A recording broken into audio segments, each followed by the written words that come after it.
আমাদের বিয়ের অ্যালবামটা ফাইনালি আমরা পেয়ে গেছি।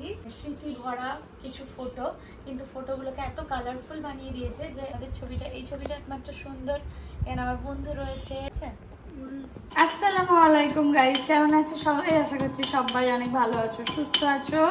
আলহামদুলিল্লাহ আমরাও ভালো আছি, সুস্থ আছি।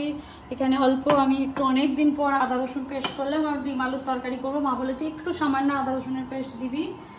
আর এখানে বসিয়ে দিয়েছি হচ্ছে ডাল, ডালে ফেনা হয়ে ডাল আর দেখা যাচ্ছে না। এখানে হচ্ছে ভাত, ভাতটা হয়েই এসেছে। আর ভাতে করলা দিয়ে দিয়েছি, দেখা যাচ্ছে করলাটা। আজকে রমজানকে করলা খাওয়াবো। আর এখানটা ব্রেকফাস্টটা দেখিয়ে আসো ঘর থেকে। ব্রেকফাস্ট রেডি করে আমাকে দিয়ে দিয়েছে, এখন খাইনি আমি ওটস। এই যে এখানে ডিম আলুটা সিদ্ধ করে নিয়েছি। মা বললো ডিম আলুটা কালকে সিদ্ধ করে নিবি, তাড়াতাড়ি হয়ে যাবে।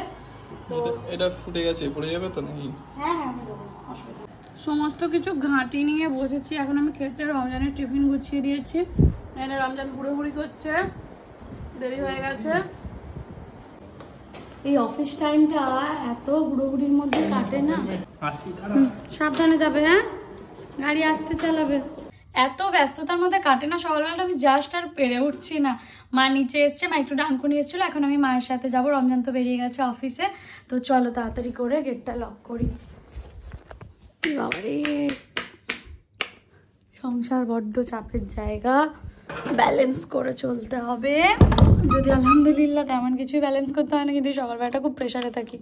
মা আমাকে আনতে চলে এসছে, ভাবো কেন যেতেই হবে বলো? আমি সামনে কুকুর থাকে, আমি জীবনেও কুকুরের ভয়ে বেরোতে পারি না একা একা। আমি জানি না কেন আমার ভিতর থেকে একটা প্রবলেম হয়, কুকুর দেখলেই ভয় খাই। ঠিক আছে খাওয়াও ঠিক আছে দূর থেকে, কিন্তু একা একা আমি পারি না। মা আনতে এসেছিল, রঞ্জন তো বেরিয়ে গেছিল অফিসে। তো রোজ রোজ আমি মাকে বলেছি আর সকালে আমি যাবো না, বলেছি সকালে যাবি না 11টার সময় যাবি।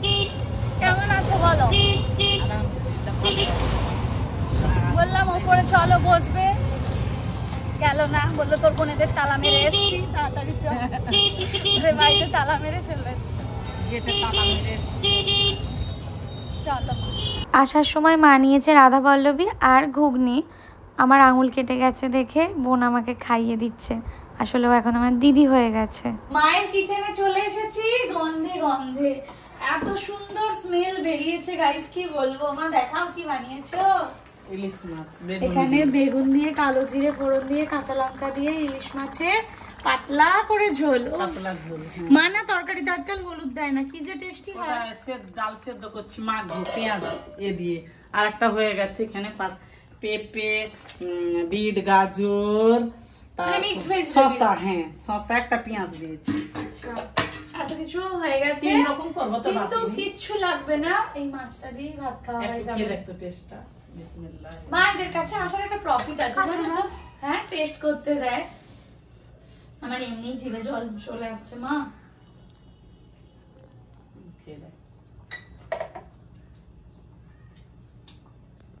পুরো মাখন, সত্যি দারুন দারুন। শুধু একটু গরম ভাত, আহা জমে যাবে। আজকে কি সৌভাগ্য দেখো, আমার ভাবি আমাদেরকে খেতে দিচ্ছে।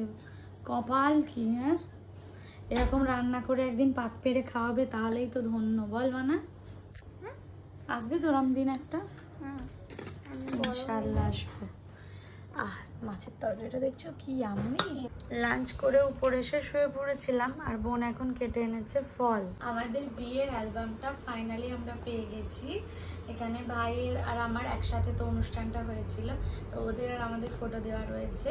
এখানে ভাইয়ের আর মানার ছবি দেওয়া, এখানে আমাদের ছবি দেওয়া, যেটাতে রয়েছে স্মৃতি ভরা কিছু ফটো, কিন্তু ফটোগুলোকে এত কালারফুল বানিয়ে দিয়েছে যে খুব একটা ভালো লাগছে না জানো তো। এত স্পেশাল মুহূর্তগুলোকে মানে এমনিই তো সবাই আমরা কালারফুল ছিলাম, আরও মানে এফেক্ট দিয়ে করে কালারফুল করে দিয়েছে, যার জন্য আমরা একটু আপসেট হয়ে গেছি জানো তো, ভালো লাগেনি একটুও।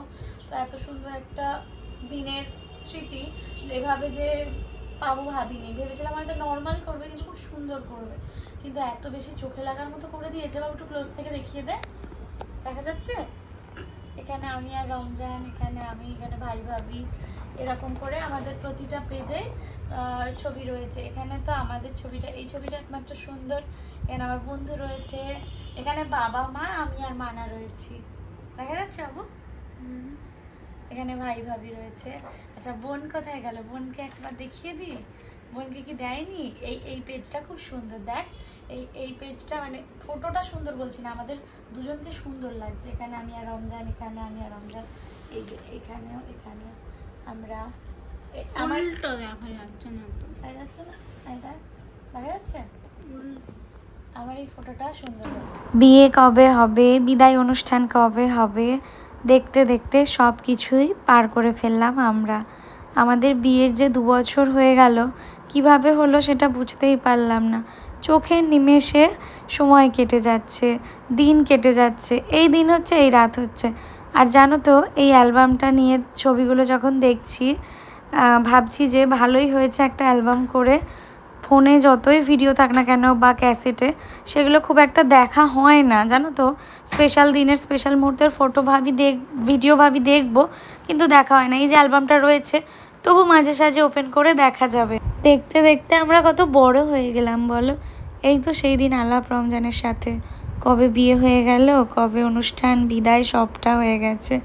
আর এইখানে আমাদের ফটোটা দেখো, বেশ ভালো লাগছে। তবে যদি এত কালার না করতো না, আরও ভালো লাগতো। আর এখানে দেখো বোনকে রানী সেজে বসে রয়েছে। অনুষ্ঠানের দিন জানো তো, আমি একেবারে এইসব ফটো ভিডিওর দিকে বেশি নজর দিতে পারিনি।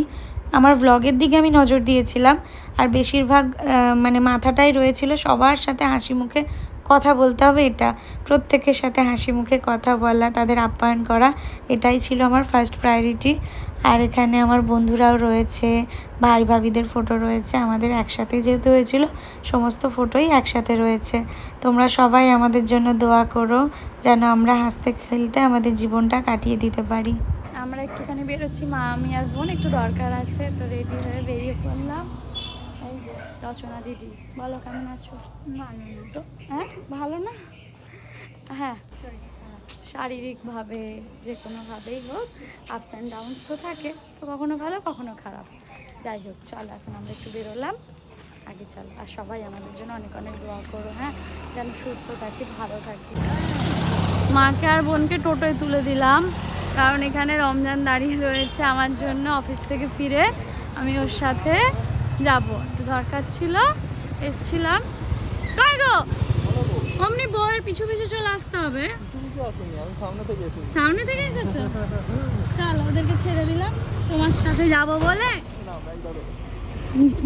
ব্যাগ ধরাবে বলে দাঁড়িয়েছিলে? চলো, আমরা এখন রুটি নেবো বলে দাঁড়িয়েছি। আজকে মাকে বললাম রুটি করতে হবে না, আর এই সন্ধ্যের পরে ফিরে গরমে কষ্ট করে আমি এদিকে তাকিয়ে আছি, কারণ মায়েদের টোটোটাও আসবে এক্ষুনি। মানে রমজান যাবো,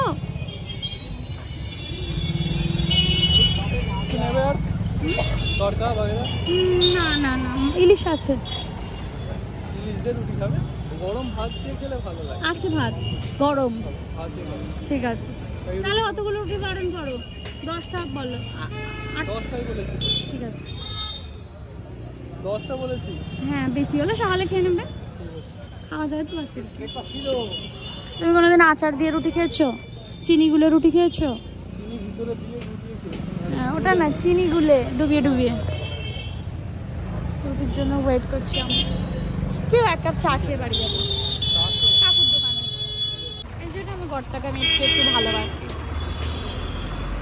দেখি চুকিয়ে গেছে, ওলে বাবা, সারাদিন কাজ করে।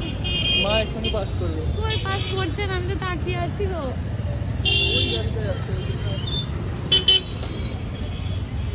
দেখি কোথায় মার বোন, এটাতেও তো নেই। হ্যাঁ, তো রুটি তৈরি হচ্ছে গরম গরম। হ্যাঁ, মায়েরা চলে গেছে, ভাবো আমরা দাঁড়িয়ে আছি, মায়েরা চলে গেছে, ভাবো। নেবো এখন আমি বোনের জন্য ডার্ক চকলেট। হ্যাঁ, এটারই ছোটটা। আর কিসের আছে ডার্ক চকলেট?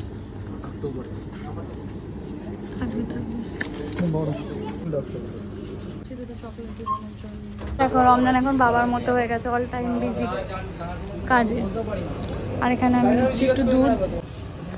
চলো, হয়ে গেছে নেওয়া। কি আর বলবো গাইস, দুঃখের কথা, আমাদের গাড়ি মাঝপথে আমাদের ফাঁসিয়ে দিয়েছে। ক্লাসে প্রবলেম হচ্ছিল একটুখানি, তো সেই জন্য রমজান ভাইকে কল করে ডাকলো, ভাই এলো গাড়ি নিয়ে। সত্যি এই পাশে থাকাটাই তো জীবনে চাই, তাই না বলো? আমাদেরও কিন্তু অনেক মান অভিমান হয়, কিন্তু একে অপরের মানে কিছু শুনলে 2 সেকেন্ডও আমরা ভাবি না সেখানে দৌড়ে যাওয়ার কথা, বলো? আকাশ দিয়ে প্লেন যাচ্ছে। তো যাই হোক, ও এলো, গাড়িটা নিয়ে চলে গেল। রমজান অফিস থেকে ফিরেছে, কিছু খায়নি, ও খাবে বলে ও এখন আমাদের বাড়ি যাবে, দিয়ে খাওয়া দাওয়া করে তারপরে আমরা ততক্ষণ হয়তো গাড়িটা ঠিক হয়ে যাবে, তো তখন আবার বাড়ি যেতে পারবো। আমি কতটা হাঁটলাম অনেকদিন পর, হাতে এগুলো সব প্রত্যেকদিন প্রয়োজন, প্রতিটা দিন প্রয়োজন হাঁটা। হ্যাঁ, এইটা কতটা বলছো? এটা তো 500 মিটার নয়, ওই 1 কিলোমিটার হাঁটলাম। হাত পেতেছিস কেন মানা? তুই তো বলে হাত পাতে বলে হাত পাতবি? হাত বন্ধ কর। দুজনের দুটো খাবি তো? বাবু নাও, তোমার দুজনের দুটো। দুজনে মিলে এখন খুন ছুটে শুরু করেছে চকলেট নিয়ে। ও আল্লাহ, আমার এত গরম লেগে গেছে। যদি দুনিয়ায় এসিটা না থাকতো তাহলে যে কি হতো, এত গরম। এখন তো মনে হয়ে গেছে আর কিছু করা যাবে না। বলার কোনো ভাষা নেই। বেরিয়ে গেছি খাওয়া দাওয়া করে, আর মা দুধ না খাইয়ে ছাড়বে না। আমি গেটের কাছে চলে এসেছি, তাও আমাকে দুধটা দিয়ে গেল যে না খেয়ে তুই বেরো, দেখি কি আমরা বেরোবো। আর পেট পুরো এই অবধি রয়েছে খাবার, মানে পেটে বুকে পিঠে খাবার ভর্তি। তাও কি আর করবো বলো, মুখের ওপরে তো পারি না ওরকম ভাবে ফেলে চলে যেতে। গরম আগুন, কি করবো? ফু দিচ্ছে তো, ওখান থেকেও ফু দিচ্ছে, জলে দিয়ে ঠান্ডা করে না।